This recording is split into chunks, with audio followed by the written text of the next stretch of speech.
morning, everyone. Thanks for being here today.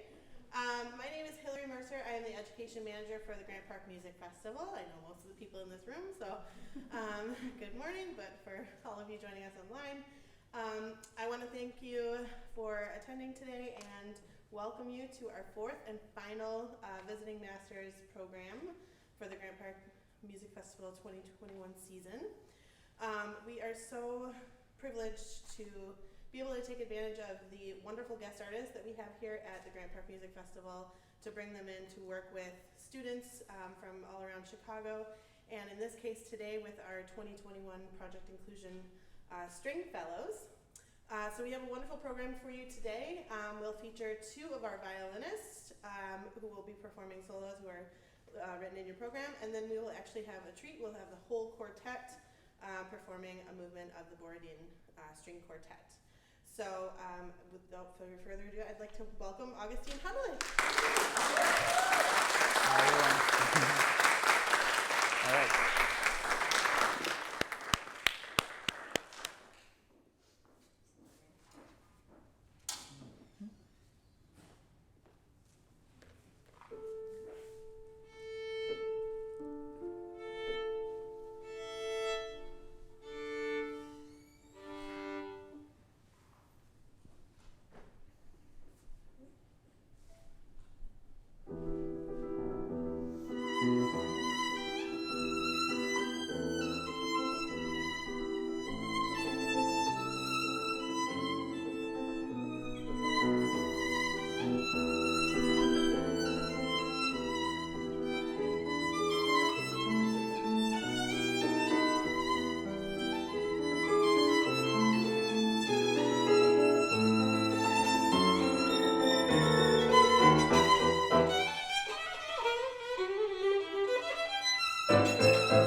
Yes, very nice.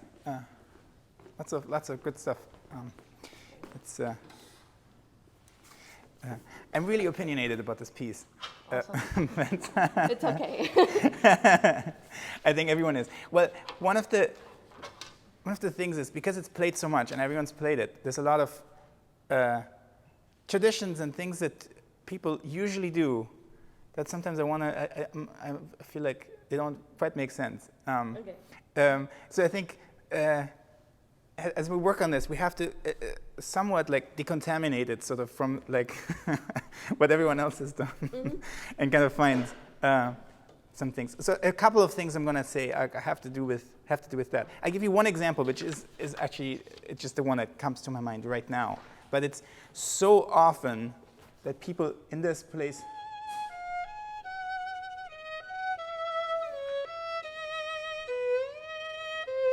do this. When musically speaking,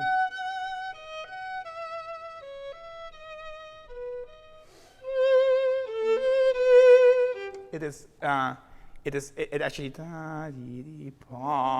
actually has more tension suddenly, and whereas it shouldn't really like go towards that. And I think to slide just before then going down is I don't know who came up with that idea, but like so many people do it, and I'm like, so there's a lot of little things like that. But I won't give you a hard time about those. I just think it's worth kind of going through and just asking, oh, why am I doing this? Why am I doing that? And there's like in this piece, like 1 million things like that, right? But it was very good. Okay, let's just go. Let's go back to the beginning. I actually find this opening to be one of the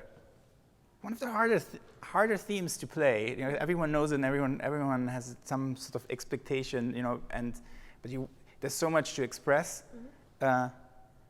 So yeah, before I say anything else, just play one more time for me. Okay. Yes.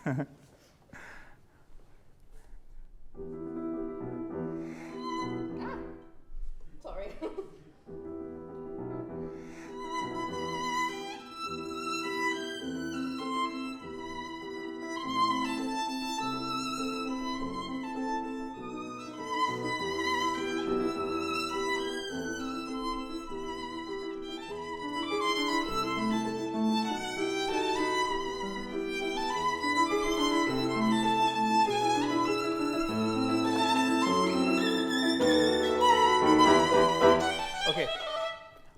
It's actually really good. I think a lot of the stuff people often do in the scene that I don't like is not there. It has just the right structure and everything is so yeah, great. Thank you.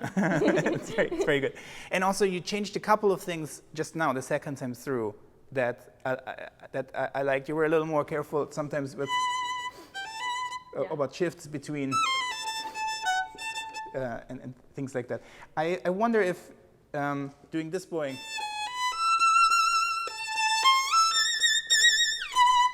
would just be a more natural phrasing. Da da da pa pa yam pa pa da di. And there is generally often in this piece this kind of figuration of da ram pa pa that you write this slurring, and in at first when you wrote it down it was even more frequent, and then some of them have been changed into phonote slurs later by Ferdinand David, but it was even more frequent. And there is this kind of like anxiousness that comes from that. But it was good that even though you hooked it, I was still very aware of that. I think you can lean a little more on the F sharp, because that's kind of an appoggiatura that lean a little more on that. Yes. Okay, but yeah, otherwise I think it makes a lot of sense. Do you want to just keep going from where you just were? Dum, ba, bum.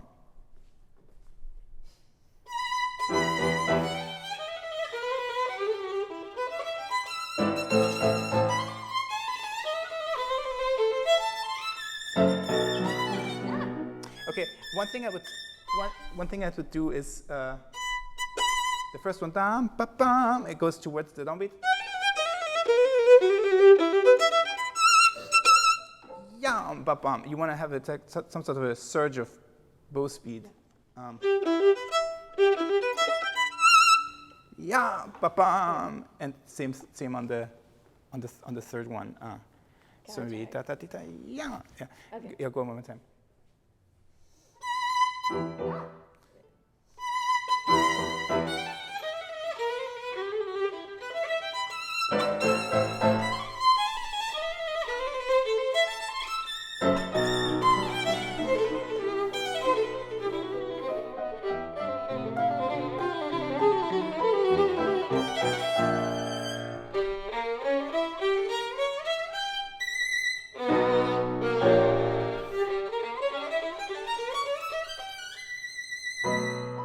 Yeah.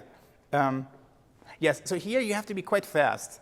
I don't think it works for the orchestra to wait for you. Okay.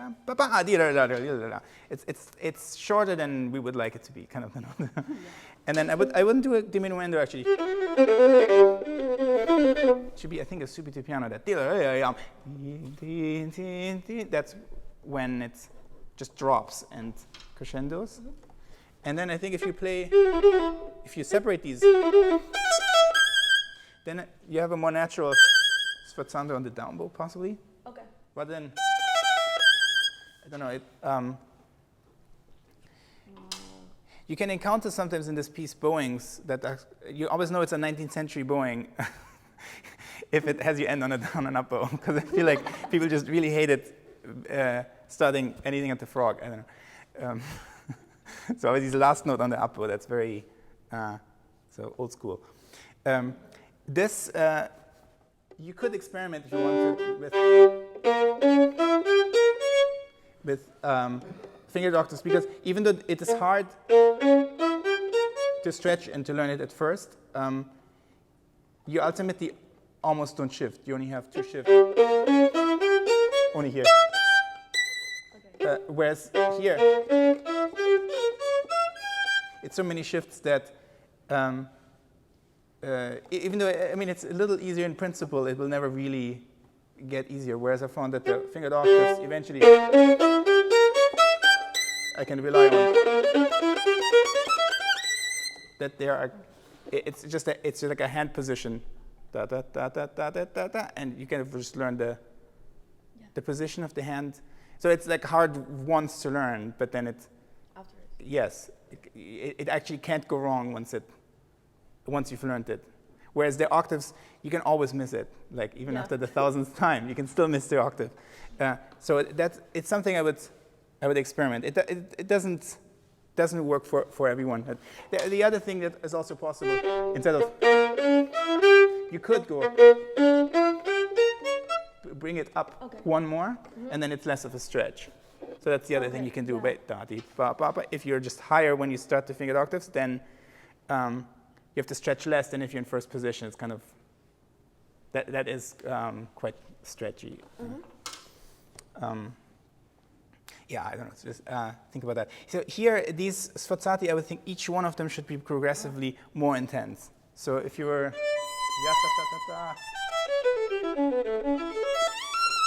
a little more on that, and then this should be the biggest one. Yeah, and you can wait a little bit on it. You're always after each. The orchestra stops, and that's because Mendelssohn is giving you time. In this whole piece, it's so smart how he thins out the texture sometimes, and where he writes in pauses on purpose to give the violinist room. And then other times, if the piano is playing steady, that means you also must be absolutely steady. So he's kind of actually telling us everything we need to know. So in this case, and then they stop. You have a bit of freedom. Here, I would smooth out the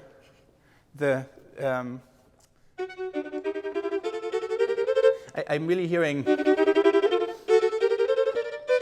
I'm sort of hearing restarts in it, but I think should be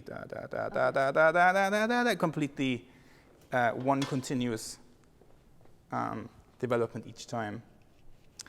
I mean, here's a violinistic habit. I didn't notice it too much, but often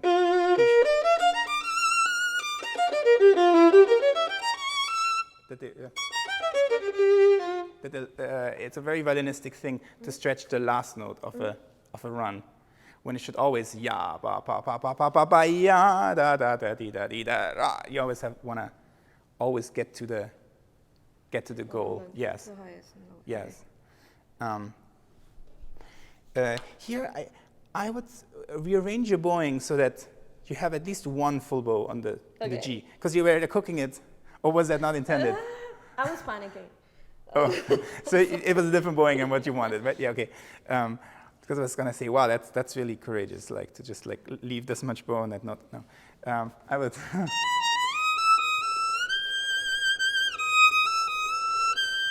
Have at least one full bow, just to give yourself the room. Okay, let's move through. How much time do I have? No, so I don't. About 8 minutes. Okay. 5 minutes. Okay. 8 to 5 minutes. 5 minutes. 3 minutes. 1 minute. What? No.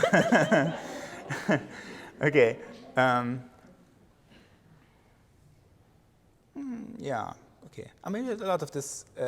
You want to just play one more time from here? Maybe this passage work. Maybe this one.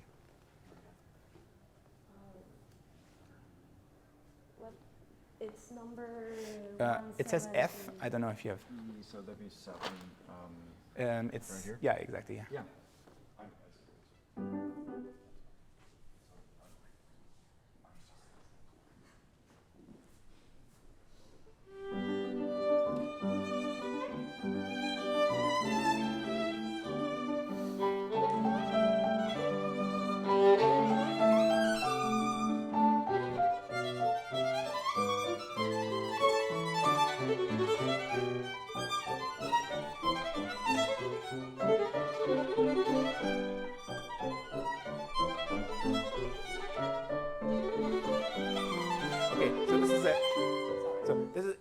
It's a classic place that all violinists are always afraid of.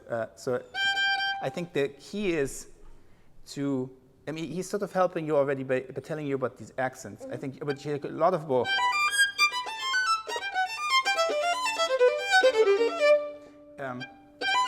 And you can even lift the bow a little bit.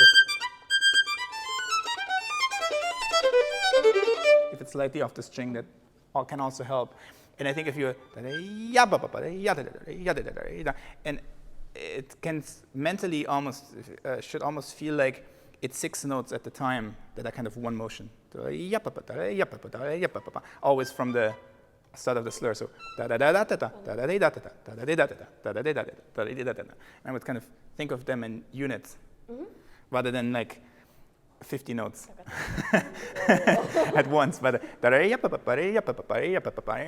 you should be able to start on any of them if you decide to start there, or I would practice that you, so that in case something goes wrong, you can always immediately shift back there. Because sometimes what can happen in a passage like this, if something goes wrong, then you kind of, then the whole thing won't work until the next one. So I think it's useful to, when in practice, to start at different places. Okay. But I would kind of think of them as like these 6-note units.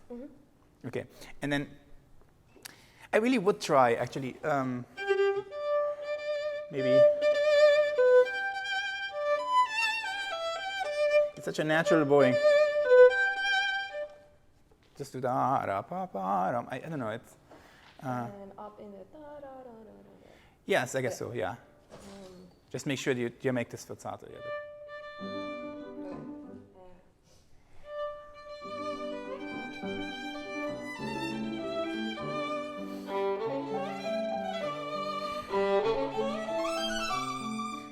And I think you need a lot more crescendo on both of these. That. And then. Especially this one, because it gets quite loud. It's like swelling, and So I would consider even taking uppo here, or something like that. It just feels, or else just really make a lot more crescendo on your dumbo there. Yeah.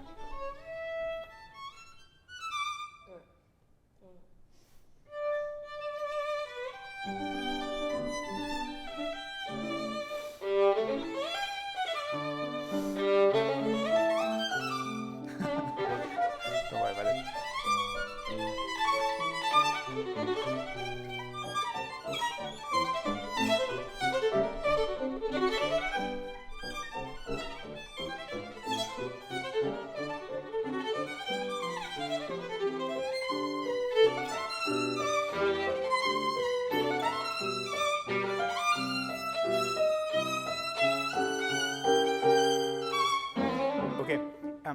Okay, so this is, I would say, so this was better, but now we don't quite hear it so clearly, the other notes, right? So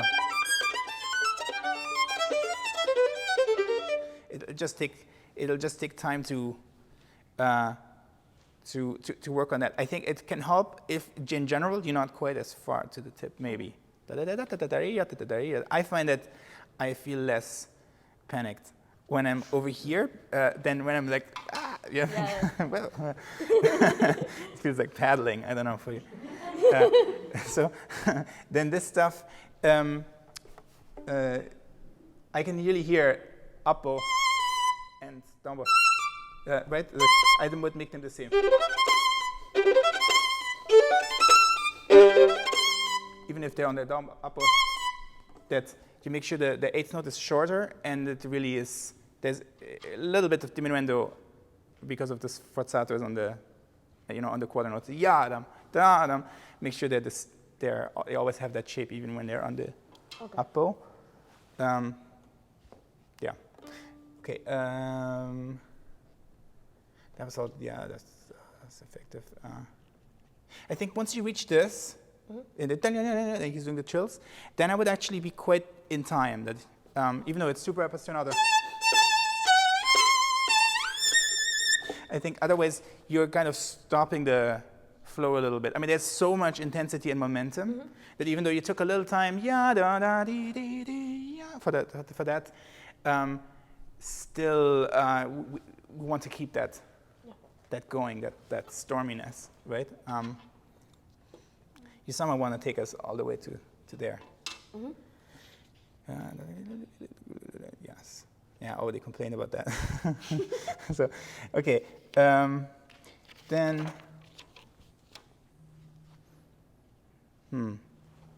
I really would play this with the second finger. That I would notice you were like, you were chilling with the fourth. Yeah, there's this whole controversy. I mean, it sounds very good the way you do it here, but he did originally write the ricochet earlier, but I think at this point it's a personal choice of people, I guess. I think I would have this moment less intense, because there's always in this theme, at first the winds are playing with you, and then you play with the strings, and it's a much smoother, like soft, gentle sound. You can actually be much softer. Whereas where he actually writes pianissimo, you're playing with so many winds that you actually have to play kind of loud enough. So.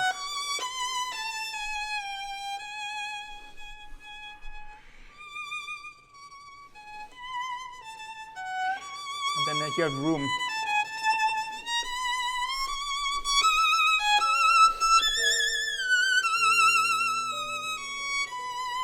You have all this room to kind of gradually swell. So I would really enjoy this sort of softest point. And the first time the theme comes through, this is and there's something slightly about the yes. These separations, I think, important.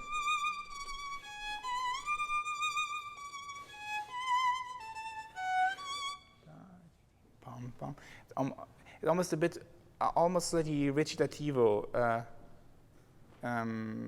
It's slightly free, I think. Right. Okay.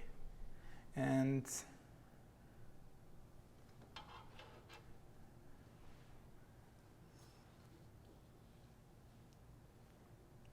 I think, yeah, well, here, then he comes in, da, bum, bum, ba, da, da, dum, and I think there it is your job to just completely fit in until you reach this point. I think you're accompanying, and I think that's feels much more natural that way.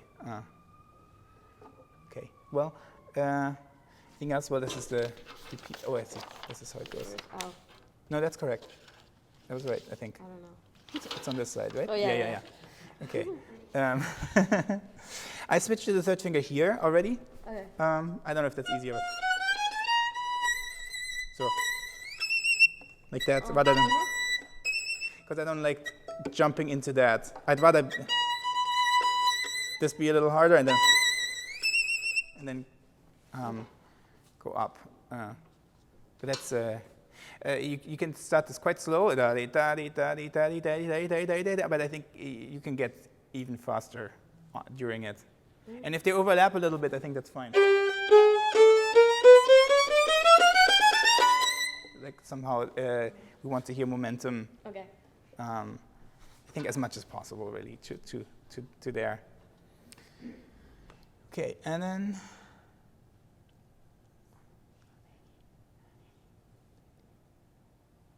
You've got all these fingerings written in here, and you didn't do any of them. Like every time I want to suggest something, I'm like, oh, it's already there. So.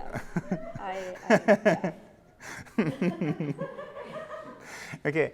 Did you have any other questions about any part? Okay. Thank you. All right. Thank you. Yes.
Yeah, that's really nice. That's, I don't have too much. I mean, I was like, it was very good. I mean, of course, you can start to kind of criticize, you know, and pick apart everything. But yeah, great job. Okay, it's mostly like just details that I noticed. At the very end, I would be careful with the separations between the last notes. That it really it was like a pretty big gap before the last note. So I would make sure that it just feels like one breath following the next, but not really like a whole. Do you want to do that one more time? Like the last 1, 2, 3, 4, 5, 6, 7, 8, like 9 bars when you from the.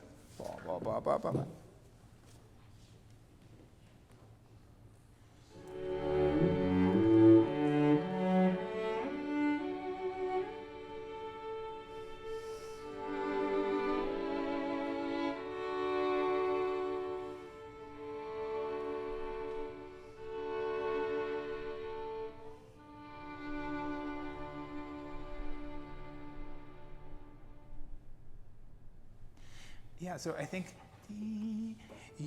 just first and second violins. I guess viola too, but you can warm it up a little more. Even though you're in the middle of the diminuendo, I think you can warm it up a bit more there. And then before the last note, maybe just play it with the fourth finger so you don't have the shift. Now that you're connecting more, but and I think it can be quite. Because you're in pianissimo, it doesn't have to be vibrated too much, like just kind of very pale. Yeah. Okay. I wonder, this if just playing as it comes, what would that feel like? Just it kind of has a natural. This happens a lot when I play quartets. Everyone's like smiling because it's all stuff they've like argued about before. So I don't know whose side I'm on here, but I would consider that because when you hook that then the one that's hooked on the downbow just doesn't quite have that oomph to it. Yeah, always before the animato. Is always this thing that marks cantabile. And I would almost, I think you have a little more time than you're giving yourself, because sometimes these figurations, they are not quite singing out so much. And I think they should maybe go at more or less at the kind of speed where you would sing them. They're not just, I think, ornamentations, but it takes a bit of time to say, and then the sudden animato, I think, will feel more intense because of it. So it's always like the, you know what I mean. 8 bars always before the animato. I noticed this especially the first time around that I was kind of losing. I already got confused with the pages here, so that did not take long. 4, 5, okay, what? Okay, here. Yes. Okay, yes. I'm sometimes losing the 16th notes. I don't have a particular good example, but sometimes or that sometimes I would make sure that they speak out, especially first violin. I was sometimes losing them a little bit. When you have also the 16th notes, often can't hear it so well. So it's a difficulty in quartet when other people are holding stuff, that the stuff that's held always covers the short articulations, right? So you have to, with short articulations, always bring it out a little more than what feels right, actually, just for it to come out. Yeah. Towards the beginning, I thought that I'm going totally out of order here, but before A, this whole section when viola and second violin always have this da, pa, vi, pa, I would do less swell on the half note, because that actually sometimes is getting a little in the way of her going ya di da da da ya da di da da da. It's nice in the first violin part to have this like room to just kind of float around. So I think just maybe be careful with that. Yeah. Okay. And before A, it's like 8 bars. When it starts again, I think it should be softer.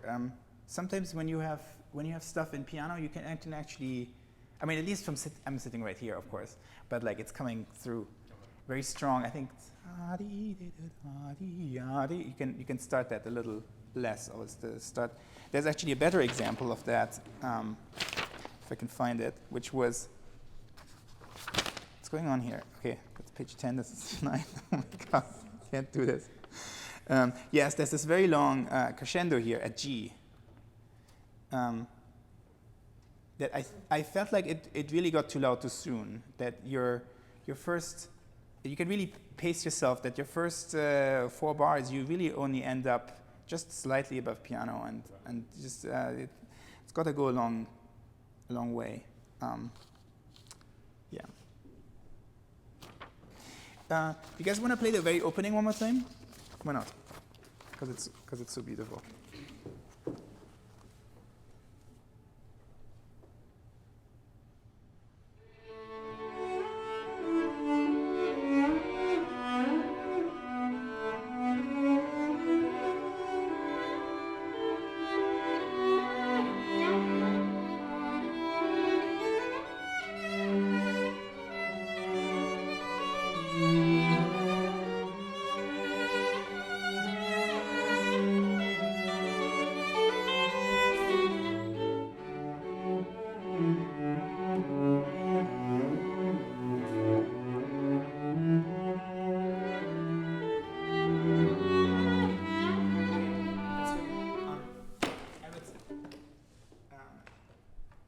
Say just two things. It's very beautiful, but the very first note, because you're starting on your own, it's kind of weird. I think just to like just a single A.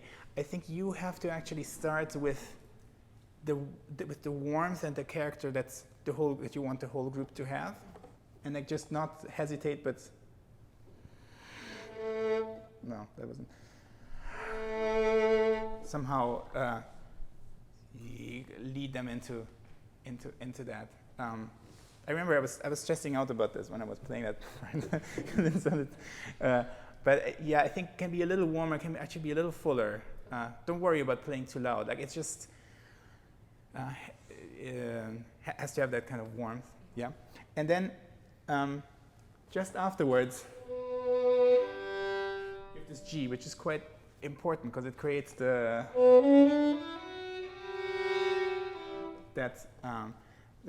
appoggiatura, that suspension. And so I would play basically the start of the G a bit more and kind of decay on the G. And I think you can be a little more kind of feel that tension and release. The second time you have the theme, you don't have it because no one's playing the G, so it actually doesn't really have that painful quality. And then I was wondering,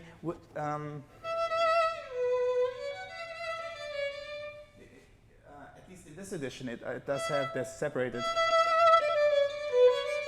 which I think gives it actually a little more life. And it also emphasizes on it already naturally the downbeat before it releases. So I would consider maybe doing that. Yeah. You want to start one more time?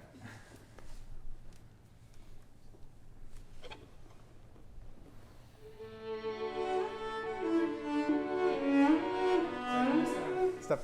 I think you can be more than that. Just like don't worry. Just sing. It actually is softer than it sounds softer than the cello, and I think we want to hear a bit of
when you come in there to answer him, you can be a little more, because he's piano da dee da da dee da dee da.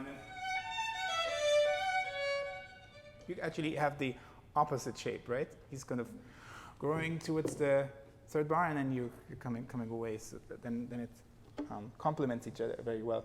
So I notice now you're not totally comfortable with da da da da da, because it can feel fussy, the bowing, right? Like there's there's so much going on. I think the key is you don't necessarily have to use that much bow. And always sing the other notes.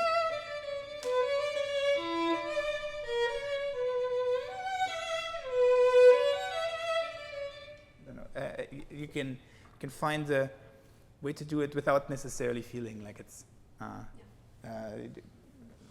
messing so much. You can also switch it up if you want. I do notice that this time you take in here is maybe a little too much, or at least you got there after they did. So maybe I think one thing you can do is that you prepare it a bit, maybe.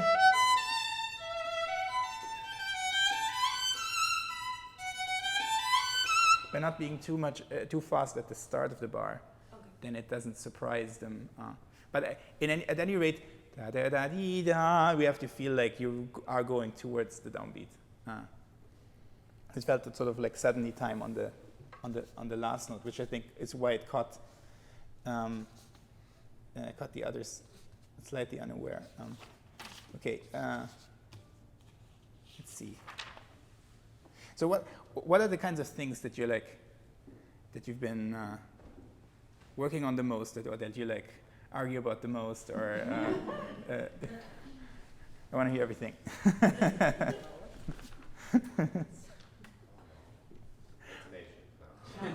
Intonation, balance, and mostly So after F. after F, that's the part where we are always arguing about, mostly because I always ask people to play more, in the line, in the moving line, and I don't want to disappear either. So I have been asked to play more, sometimes to play less, to So long notes. when we do that once, just play F once for me, yeah.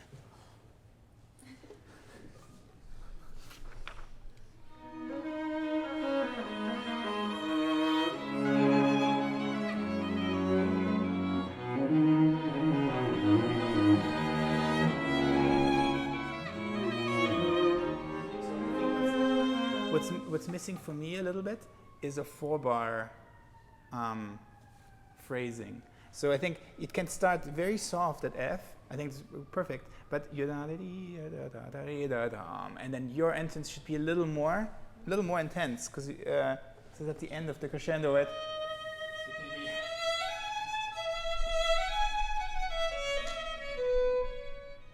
bring them back into the piano, and then you can be maybe a little less when has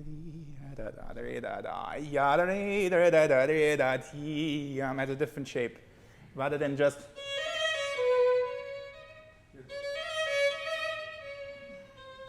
and then it's going to be a different color and A flat major. That's, I'm not sure if it's, I'm not sure exactly how it's different. But I mean, it'll feel different just because of the tonality. But I think maybe, are you thinking of it as warmer or less? Or yeah, probably a little warmer. Yes. But I think having this 4-bar shape to it, basically, I mean, subtle. Not huge, not a big thing, but it's basically just grows a little bit towards the 3rd bar and comes away again. That's something that's a lot of this movement. It happens a lot in this movement. You want to try that once? Yeah.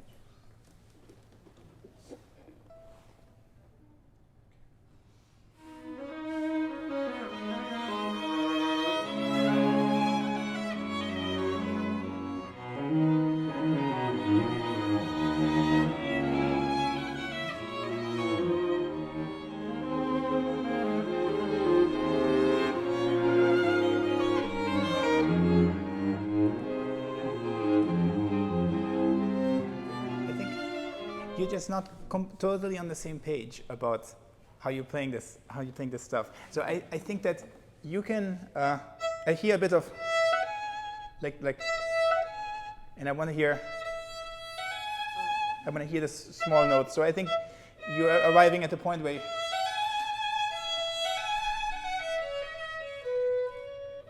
you can actually be a little bit more, and kind of sings through that.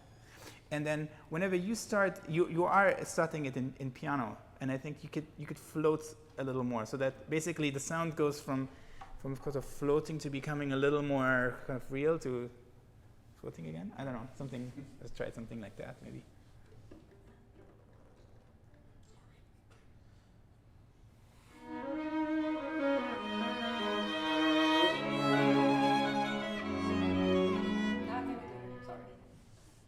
I think you really have to do I would really do a legato, because I think what's happening is when you do a slight portato,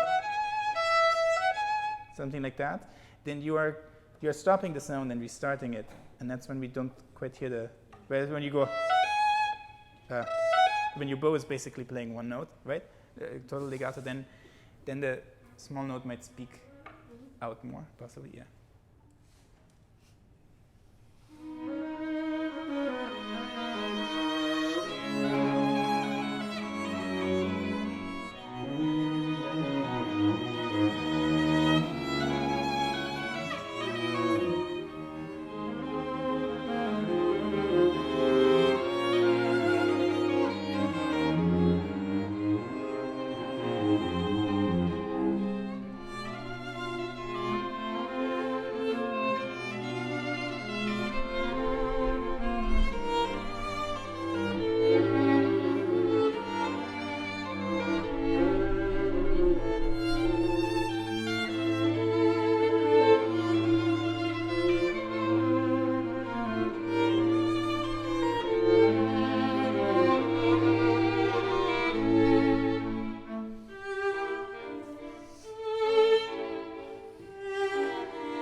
This one, I think that you guys have to give him a little more rit. That he feels going down. That last note, I felt like he can wait a little more, and then he has time to change his magical sound. Yeah. Okay.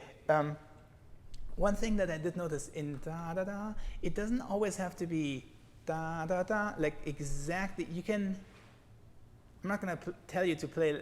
It's not a triplet, right? But if you sing on the 16th notes, it does mean like maybe playing it a tiny bit longer. Like no one's counting here, Like I'm listening to it. So if you go, it still sounds like it started, but just it has time to somehow arrive here and like otherwise it just happens so fast. So I think that's partially maybe what's going on. Otherwise, I mean, it actually balances nicely, and you guys have a nice sound together, and it's really well in tune. I mean, yeah. I mean, I've heard some things in my life like. No, it's very nice. Okay. Let's see. There was this one place that I mentioned. G. Oh yeah, G. Wherever that is. Was the other part. Yes. Let's. Wait, we can go a little before that, maybe. Oh my God, how did I even do this? No, that's where we just were. Yes. Yeah, G. Let's go. Why don't we get into it a little bit before?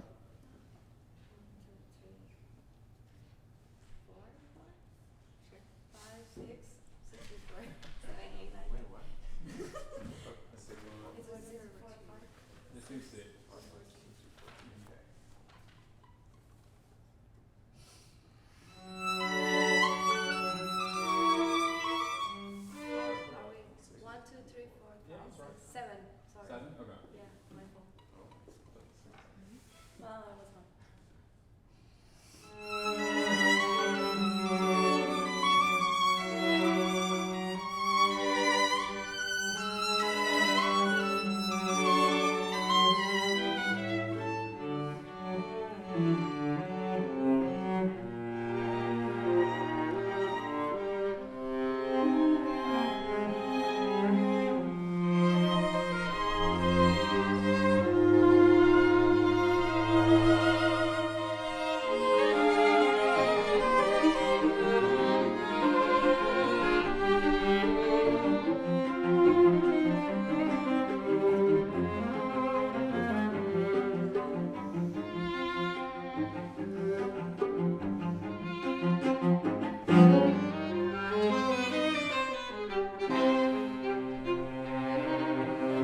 that's good. Dum, ba, ba. I like that. That works well when it's like that. So right at G, I thought you could play a little softer at G than 4 bars afterwards. I think each of these entrances should be a little more kind of intense. Yeah, I would say. And then what I said earlier, well, I don't know, it sort of just collectively then grows into that cantabile. And I wonder if,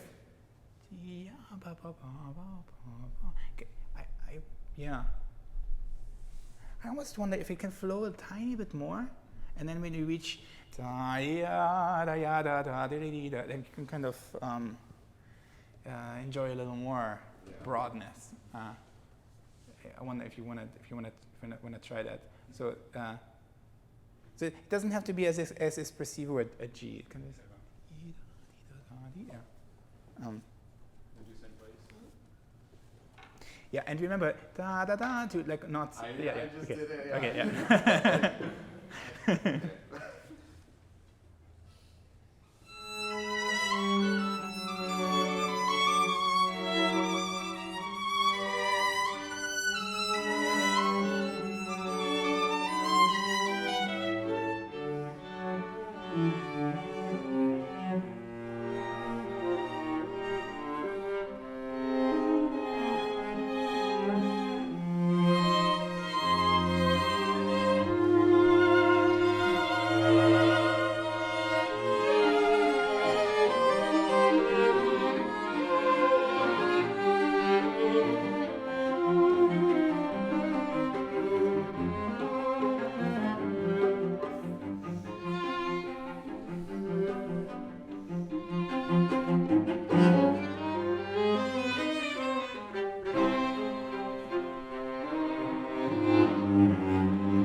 It was good. So timing-wise, this ending is very nice, but I would play your. I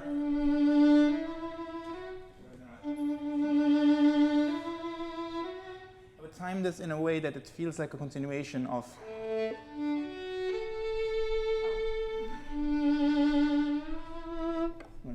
I don't know. Just like a continuation. Right now, you were kind of waiting. That was my fault. Oh, okay. No, but if you take that much time, da da da dee da, then if that happens in the moment, then you gotta just like continue in that way. You know, like I don't know. But and then later you tell him you took too much time. But in the moment you have to go with the timing that he's sort of like he's projecting the timing already for the next bars after that, and then it'll become clear if it was too much because it didn't get you where you needed to go.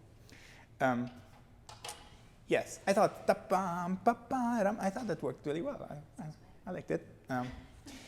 This ba-ba-ba-dum, bum, you guys are not quite articulating it the same way. Like I can hear some of them pretty well, but when you go, I would just a little more articulation, little more bite. Da-ba-ba-dum, bum, bum. I think that might be nice. And that place that we talked about here. I'm gradually finding my way around here. So after G, right now it's actually the viola solos can be a little more, like especially the second one, because they're growing. So I would play a little more. And then during the big viola solo, da dee da da da da dee da da. I think first and second violins can be a little less. I think especially those first few bars was a little much. And I mean, this is the hardest thing balance when playing quartets. Like professional quartets, spent years and years basically trying to learn intonation and balance, because intonation is sometimes a question of opinion. It's like on habit also. It's not just absolute.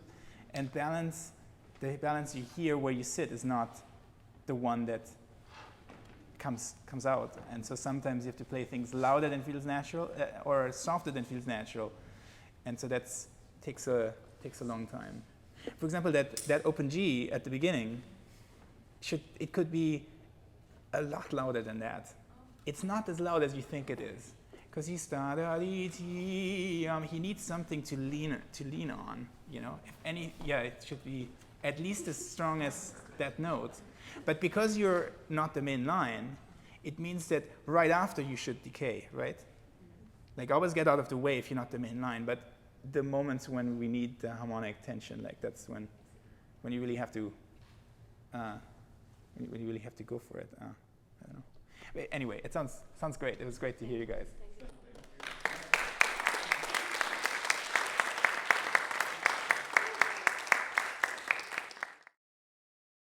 Thank you for watching the Grant Park Music Festival's Visiting Masters program today. You can find all of our masterclasses online at gpmf.org. We hope to see you again soon.